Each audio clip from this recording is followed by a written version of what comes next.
Como que a gente faz isso dentro dessa integração entre essas áreas? É legal falar muito sobre a integração. Eu sempre falo disso em vários encontros. Se eu for falar, sei lá, for falar de NR35, eu vou falar sobre integração sobre as áreas. Se eu for falar sobre espaço confinado, eu vou falar sobre integração sobre as áreas, sobre comunicação, sobre protocolo, sobre sistemas de bloqueio e identificação. Eu vou falar, enfim, para todos os processos. E aqui também não é diferente. Então, o higienista ocupacional, ele é a pessoa que vai direcionar com relação às exposições ao risco, os efeitos que ele pode causar, ele vai direcionar quais são vias de entrada, como que esse agente se apresenta, como que ele se comporta dentro de determinadas realidades, ele vai direcionar se existe algum limite, ele vai direcionar as melhores formas para avaliar isso, e em uma boa parte das vezes, quantitativo pode não ser a melhor para todos os momentos. Então, é ele quem vai dar esse direcionamento com relação ao risco versus exposição. Quando eu digo o perigo, né, versus a exposição que resulta de fato no risco para nós. Então, esse é o profissional que detém desse domínio para poder falar, olha, aqui existe um calor importante, se fizermos isso, matematicamente eu consigo comprovar que a redução, já consigo projetar isso, que vai haver uma redução. Tomando mãos junto com a equipe de HSE e a equipe de governança sobre isso, são as pessoas que vão levar essa informação para os processos internos dentro da companhia.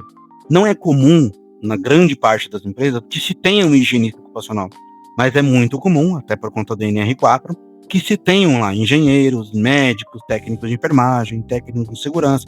São essas pessoas que vão fazer a interface com as áreas para entender, de fato, como, dada a recomendação do higienista, como que isso vai ser aplicado na planta, qual é o impacto disso para determinado processo. Dependendo da situação, vai voltar com novas informações para poder discutir do ponto de vista técnico o que é factível na realidade daquela empresa, né? E não menos importante, a operação. Entender que existe uma exposição a risco, existe um protocolo, mas como que isso de fato vai traduzir na ponta? E aí aqui eu faço uso da fala de um colega que domina muito a questão aí de previdenciário, que ele fala bastante sobre isso. Empresa vive de dinheiro. Eu preciso garantir condições que as pessoas estejam protegidas e que a empresa continue produzindo para que as coisas aconteçam, inclusive que pague todos esses serviços que a gente está vendo aqui, do higienista, do HSE, do operacional. Então as coisas precisam ser coerentes. Eu preciso de fato ter certeza do risco que eu estou avaliando, eu preciso entender que isso cabe dentro dos processos que eu já tenho mapeados e preciso entender que isso cabe na minha operação, garantindo investimentos, assertividade e com certeza o retorno que a empresa espera. Então isso é o comum.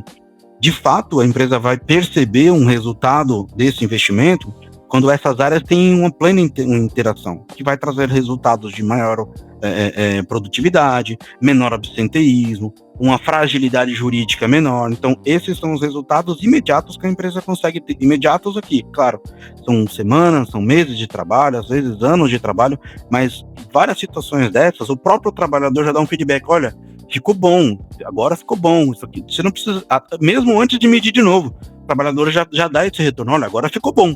Ficou muito bom isso que vocês implementaram, e isso é o legal de fazer de fato essa integração.